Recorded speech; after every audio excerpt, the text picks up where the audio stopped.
আজকে আমি বানাইব নাইকল পিঠা আর এটা এয়ারটাইট বক্সের মাঝে সংরক্ষণ করা যাব প্রায় 15 দিনের মতো। সাধারণত আমরা যদি কোনো সময় নাইকুলি পিঠা বানাই এটা বালাটিকে পারফেক্ট হয় না বা মসমসা হয় না, নরম হয়ে যায়, বেতলা হয়ে যায়। কিন্তু এটা কোনো সময় বেতলা হইতো না, আর ক্রিস্পি আর মসমসা তো থাকবোই। এর লাগে নরমাল লিচে কতটা আটা আর দিলেছি লবণ, আর এখন দিলাম একটু বেশি পরিমাণে 1 কাপের মতো দিলেছি তেল। এটা ক্রিস্পি থাকার লাগে একমাত্র উপকরণ হইল তেল। দিয়ে হারলে যদি দলা বান্ধি জলাহানে আটাতে বোঝা যাবে এটা পারফেক্ট ভাবে হয়ে গেছে। পিঠাটা ক্রিস্পি থাকার মূল উপকরণ হইল গিয়া তেল। তারপর দিন আমি কুসুম গরম পানি দিয়ে বালা হয়ে এটা নাড়াচাড়া আমি হয়ে মিক্স করে দিলাম। তারপরে হাত সাহায্যে আমি বালা হয়ে একটা ডু বানাই দিলাম ওলাহানি। তারপরে ডুটারে আমি ওলাহানি টুকরা দিচ্ছি, পিঠা যত বড় অত বড় অনুযায়ী। এখন হইল গিয়া আসল খাম। এই পিঠাটা যত বেশি পাতলা হইব রুটি বলা অত বেশি মচমচাতা হবো, আর খাইতেও মজা লাগবো, আর বেশি দিনও তা হবো। তার লাগে আমি সুন্দর মতো পাতলা হইরাইনোর মাঝে পিঠার যে রুটিটা ওটা বলে দিলাম।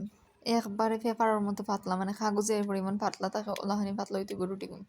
তার বাদে আমি একটা হইরা রাখি দিলাম। ও দেখা যাইব এখন আমি কত পরিমাণ যে পাতলা করছি, যা তোমার লইলি দেখা সাইডের ওপাশ দেখা যাইব। তার বাদে আমি এর মাঝে কতটা লইলছি নাইকলের পুর লইয়া এর মাঝে আমি সুন্দর করে বেন্ড করে দিলাম। বেন্ড করা হয়ে গেলে আমি এর মাঝে নকশি করে দিমু সুন্দর মতো ফেসাইয়া। আর যে নাইকলের পিঠার ক্ষেত্রে এই নকশিটি সবথেকে বেশি ভালো লাগে আমার। অত লাগে আমি একটা হইরা সেম প্রসেসে আমি আবার নাইকল দিয়া ভিতরে বেন্ড করে নিলাম, যাতে তেলের মাঝে দেওয়ার সময় নাইকল ভিতরে তো না বাড়ে। সেম প্রসেসে আমি আরেকটা করে দিয়েছি। তো একটা হইরা আমি হলটি পিঠে হরে দিয়েছি, এখন আমি একটা হইরা রাখি দিব।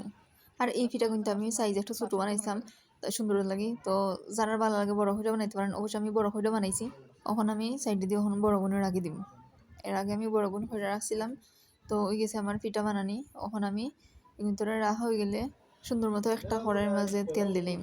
আগ থেকে তেল দিয়ে রাখছিলাম আমি, এখন আমি পিঠা দিলাম। আমার তেলটা এর মাঝে বেশি আইছিল কিন্তু কোনো সমস্যা নাই। এখন আমি একটা হইরা হলটি পিঠা দিলাম। এগুন আমি ছোটো সাইজের পিঠা গুণ দিছিলাম, কিন্তু এগুন তেল দেওয়া মাত্র এগুন আস্তে আস্তে তো ফুলছে, আর ফুলটা ডাবল হয়ে গেছে। আর এগুন এখন লাগে না যেগুন ছোটো পিঠা, মানে পিঠার ডোটা জিলাহানি বানানো হইব এর উপরে বৃত্ত করা পিঠার মচমচা কত লাগে যতটা সম্ভব অতটাই পিঠার ডোটারে বালা হইরা তেল দি মাখাইয়া, আর রুটিটা যত পাতলা হইব অতই পিঠা মজা হইব আর ক্রিস্পি থাকলে তো এটা সংরক্ষণ করে রাখা যাব 15 দিনের মতো। তো আমার পিঠাগুলো লাল লাল করে আমি ভাজি নিলাম ওলাহানি, আর বড় গুলো দিলেছি দিয়ে আমি সুন্দর মতো বাজ্যা তুলে দিলাম। অবশ্যই এটা গরম তেলের মাঝে সময় নিয়ে ভাজা লাগবো। আবার যদি এটা লাল লাল হইলে না তোলা হইতে আবার এটা বেতল হয়ে যাব, তার লাগে সময় নিয়ে লাল লাল হইরা তোলা লাগবো। তো আমার পিঠাগুলো তোলা হয়ে যাব।